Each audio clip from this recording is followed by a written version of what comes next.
پیشی جبو سروکوکیل پارلمانتویا ترکیه و اندام شانده ایمرالی یا دم پارتی سرسریا اندر لسالون حاکمی یا تاکسیم استانبول مراسم بیرانی نهات داخستن.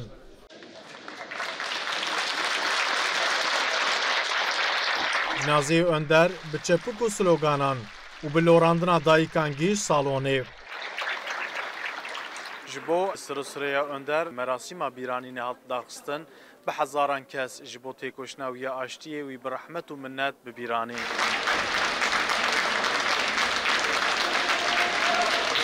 رولوی آشتیه رولکی گرنگ بی مرناوی جنب خمگینین یعنی خمگینی کی گرانه. او هر کس بو کرد بو لاز بو چرکز بو عرب بو انسانی گلم پری بو ام بجنا خوار بری طوینن ما ببره حوالتی کریه. Baba. Kalbim kırık diye arardım. Piştiya xaftinên xatirxwestinê ya keç û birayê Sirîsûreya Önder. Peyama sersaxiyê ya rêberê PKK Abdullah Öcalan. Peyama Serok Barzanî û peyama Serokê Yenekê Bafıl Talebanî li salonê hate xwendin. Başsağlığı diliyorum, acılarını paylaşıyorum. Mesut Barzani.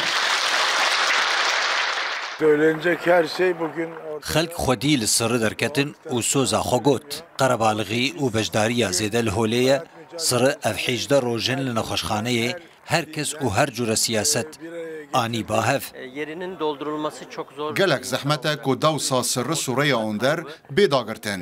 Divê pêvajoyê de kûçkirina wî ji bo rewşa pêvajoyê li ber dilê me hemûyan rê li ber fikaran vekir. Ez hêvîdarim ku ev pêvajoya aştiyê temam bibe û em bexşê bîranîna wî ya nemir bikin. Piştî bernameya bîranînê bi hezaran kes bi cinazeyê Önder ra ji meydana Taksimê heta mizgefta Barbarosê bi pankart û sloganên aştiyê meşiyan. Hewşa mizgeftê heta dev tijî bû. Bi hezaran kes bi hev re heqê xwe li Sirîsûreya Önder helal û xweş kirin. Haklarınızı helal eder misiniz? Dilê me gelekî xemgîn in, hevalekî hêja, hevalekî baş.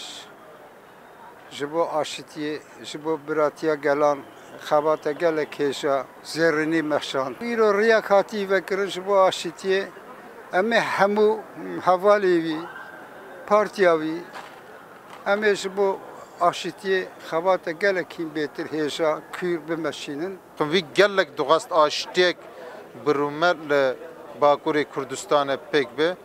Mixabin ev aştî nedî de ji bo ve aştê pir xebitî li divê her alî wî tiştî bibîne devlet ji berpirsiyartiya xwe bîne şûnerola xwe bilîze xew û xeyalê rêhevalê me Sirîsûreyê pêk be aştêk bi rûmet pêş bikeve. Ji berpirsên hikûmetê bigirin heta siyasetmedar, hunermend, derhîner, karker, xwendekar û hezkiriyên wî. Hemû pêkhate û rengên civakê ji bo oxirkirina wî amade bûn. Piştî nimêjê, cinazeyê Sirîsûreya Önder li goristana Zincirlikuyê hat binaxkirin. Wê ji pêncê gulanê şûnda ji bo sê rojan ji bo Önder li saloneke mezin a Stenbolê û li tevahiya rêxistinên Dem Partiyê ya bajar û navçeyan şîn bêdanîn û serxweşî bêne qebûl kirin. Bi dê hezaran xelk qasidê aştiyê û dostê gelê Kurd Sirîsûreya Önder li vî goristana Zincirlikuyê oxir kirin û soza aştiyeke bi rûmet dan wî. Ömer Sönmez, Rûdaw, Stenbol.